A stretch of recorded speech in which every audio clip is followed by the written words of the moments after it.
шинэ хишигтэн видео таймын 12 сарын дугаар танд хүрч байна. Энэ удаагийн дугаарт Татрын мэргэсэн зөвлөхийн нийгэмлэгийн 2020 оны шилдэгүүд тодорлоо. 2020 оны онцлог 10 үйл явдлыг таймлан хүргэж байна. Эдгээр болон бусад мэдээллийг хүлээн авна уу?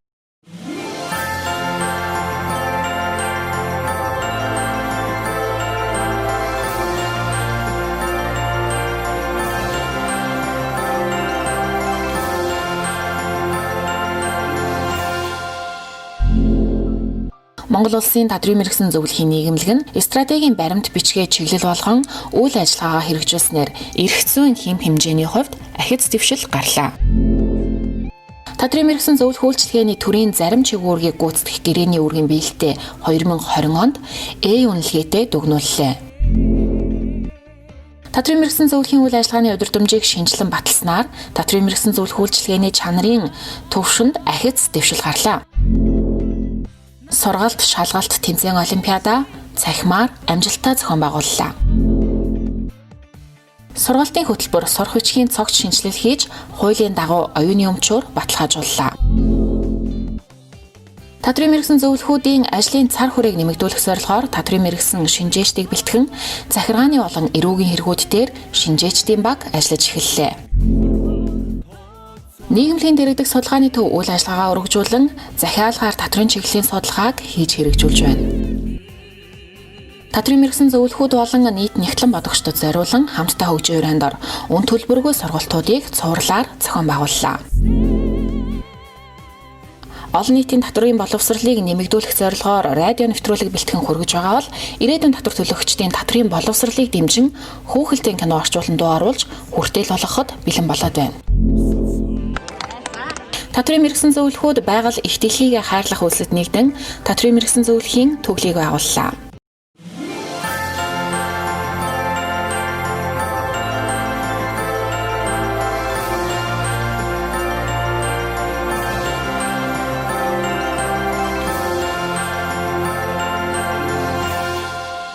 Харин одоо та бүхэндээ 12 дугаар сарын онцлог үйл явдлуудыг томилон хүргэж байна.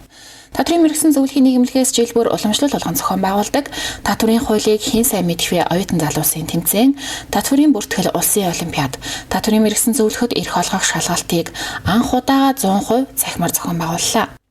Тадрын мэргэсэн зөвлөхийн эрх олгох шалгалтыг хөл хорионы нөхцөл байдлаас шалтгаалж цахимаар зохион байгуулах болсонтой холбоотойгоор цахим шалгалт зохион байгуулах түр горимыг боловсруулан шалгалтын зохион байгуулалтад мөрдлөг болгон баримтлахаар болсон бөгөөд цахим шалгалтад хэрхэн хамрагдах зааварчилгааг хүргэн ажиллалаа. Цахим шалгалтад хяналт тавин ажилласан удирдах зөвлөл, хяналтын зөвлөл, эрдэмтэн багш нартай болон гүйцэтгэх албаны хамт олонд талархал илэрхийлье. Тадрын хуулийн сайн мэдэх вэ 14 дахь удаагийн тэмцээнийг анх удаага 100% цахимаар амжилттай зохион байгууллаа. Энэ удаагийн тэмцээнийг цахим татвар бидний амьдрал сэдвийн хүрээнд 2 шатаар зохион байгуулсан.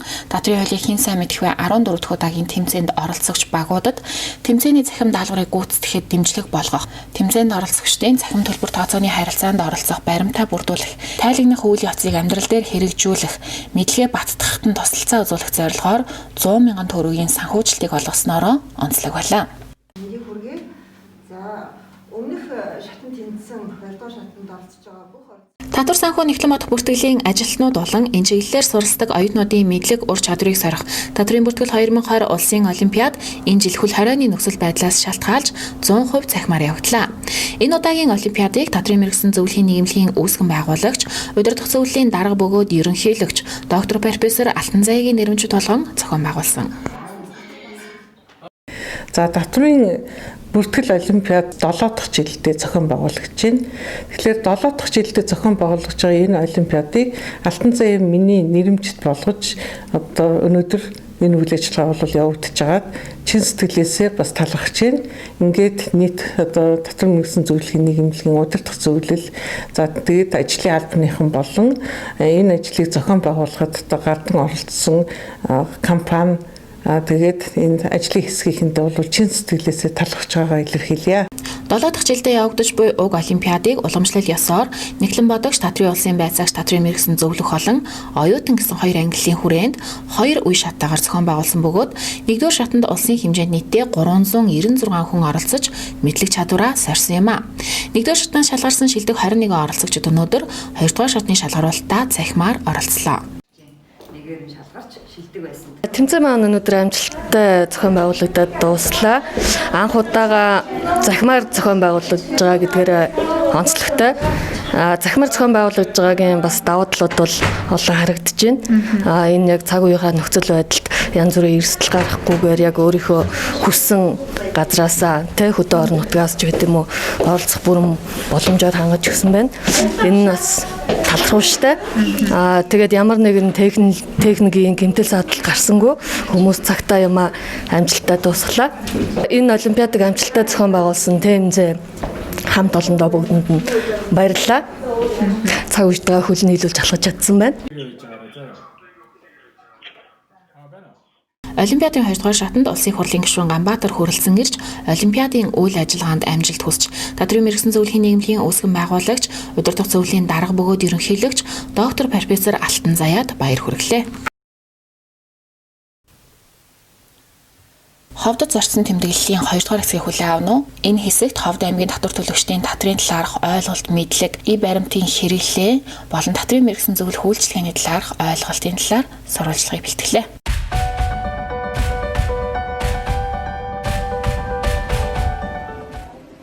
Орон сууцны тэгээд одоо энэ захын төрөө сураамж тэгэхээр төлн татвар авна гэсэн татвар нь явж байсан төлдөг дээ. Татварыг бол одоо татвар авч таа. Документын татвар авч таа. Татварыг бол одоо уулын тодорхой хэмжээний хүн бол төлөх ёстой гэж бодож байгаа. Гэхдээ яг жигд төлмөр байна. Энэ захтар бол би одоо захтар зогсдог. Тэгээ жигд бараг төлөгддгүү. Татварын албаных нь ингээл нэг явж байгаа хаяа гэж өнөрөө явал зарим нь төлдгүү. Ялангуяа амьдралын боломжтой томхон шиг юм хийж байгаа улсууд бол бүр татвараас их зайлс гэдэг. Одоо яхаа бидний шиг юм жижиг 8 гэдэг жижигхэн улсууд болох төр яах шиг нэгэн нэрээ төлөө чимээгийнхэн зогсгоо уддаг. Эхлээл 6,000 төгрөгийн татвар төлж байхад дараа нь 10 болсон. 10,000 төгрөгийн татвар төлөө явж ирсэн чинь нэхэд одоо энэ пост машин гэсэн пост машинаар уншуулаад тэгэл тэнийрээ татвар төлөө л гэж. Татвар бол ер нь байх сошгүй заавал байх ёстой зүйл гэж ойлгодог шүү дээ.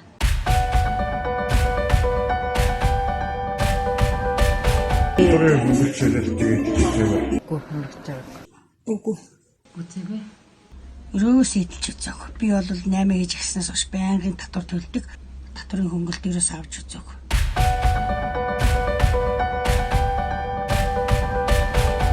Баримтыг би бол нөгөө одоо дэлгүүрээс худалдана баримт зарь одоо тэрний 2% буцаад олж өгдөг. Ойлоо 3 сар хийгээд нэг болоо одоо. Тэгэхээр нэг яг хөө нэг хэдэн төгрөг гарч ирж чинь. Манай аймагт бол гайгүй сайн байгаа шүү. Тийм бол. баримт бол ашиглаж ирсэн.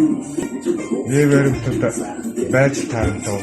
Гадаад орон нутгийн хэрэгцээд болсон Монгол хэрэгцээд байна. Баримтыг ер нь хэрэгтэй гэж ойлгосон шүү дээ. Энэ буцаа явна болгодог. Танай аймгийн хувьд баримтыг хэрэгжилт ер нь хэр зэрэг байна гэж бодож байна. Нэг сайн биш нэг 60 одоо сүүлийн үед жоохон 20 гараад гайг болж болох нэг 60-70% цаал явж байгаа юм лээ. Баримт хийж ин дэлгүүрүүдэд өгч байгаа юу? Тий. Тэр ер нь боломжтой гэж ойлгож байгаа. Манай аймагт хүнсний дэлгүүрүүд л их хэрэгжүүлж байгаа. Баримтыг одоо ер нь олгож байх нь зүйтэй л дээ. Гэхдээ ер нь бол нөгөө бүх хүмүүс тэгш эрэхтэй л байгаас л гэж боддоо шүү дээ. Та тэгвэл бусад харилцагч нараас баримтыг хэр зэрэг авч чадчихэв? За ер нь бол хүнснийхээ барааны үг хүнсний бараа бол ахын гэрглэнийхээ бараг бол бараг авч чаддгүй шүү дээ. Яг тэгэхээр нөгөө захын хүнсний бөөний төвөөс авахар чинь баримт олоодгүй. Тэгээ дээрэс нөгөө QR код ерөөс ашиглалдгүй. Тийм ашигладаг газар ч ерөөсөө байхгүй.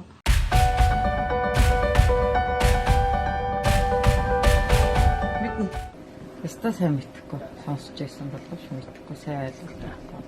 манай ариун сакура дэлгүүрчин болохоор санхүү дотор асуудлыг бол нөгөө төмний ирээдүйд ТМЗ гэдэг чинь тэрэн дээрээс бүгдийг хариуцуулчихсан шүү дээ. Тий. Тэгээд тэн дээр бол нөгөө нийгмийн даатгал татвар тэгээд тэрнийхээ талын бүх юунуудаа ТМЗ-д даатгалах очиж тэн дээр ерөөсөө өөрсдөө явах хүндрэл явахгүй.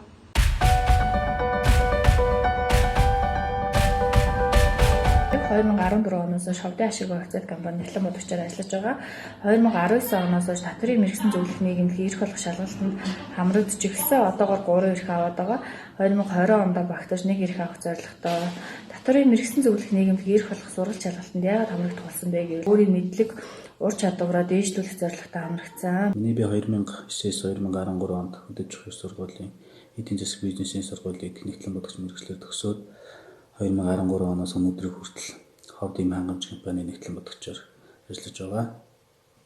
Анх 2017 онд татврын мэргэсэн зөвлөхийн эрх олгох сургалт шалгалтанд хамрагдсанаар 2018 оны 6 сард татврын мэргэсэн зөвлөхийн эрхийг авсан байдаг. За тэгээд татврын мэргэсэн зөвлөх болсноор ажлын байранд хамт олонны дондох за мөн тэгээ удирдлагын төвшөнд Нэлэн бодгоч хүний үнэлэмж нэмэгдэх санхүүгийн тал дээр гэх юм бол ур чадварын нэмэгдэл авах ажлын байраа хадгалжуулах зэрэг давуу талууд байдгаас гадна улс төр нийгэмтэй холбоотой төр болон бүр өөрчлөгдөж байгаа хууль дүрм журмуудыг гишүүнийхээ програмаар дамжуулан тэнц нийгэмлэгийн сайтаас болон тэнц нийгэмлэгийн чадварлаг мэдлэгтэй багш нарынхаа сургалт семинаруудаас цаг алдалгүй авч байгаадаа баяртай байдаг. За урд өмнө татврын хууль тогтоомж батлагдал бол зөвч байсан бурууч байсан татвар төлөгчид давж мөрдөхөөс өөр сонголт байгаагүй. Эдгээр татврын мэргэсэн зөвлөхийн тогтолцоо бий болсноороо татврын хууль тогтоомж шинээр нэмэлт өөрчлөлт орох хүртэн үзэл бодлоо чөлөөтэй илэрхийлж шүүн гэлцдэг болсон. Энэ бол маш том дэвшил гэж бид хардаг.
Та бүхэндээ аз жаргал, амжилт бүтээлийн дээдийг хүсье.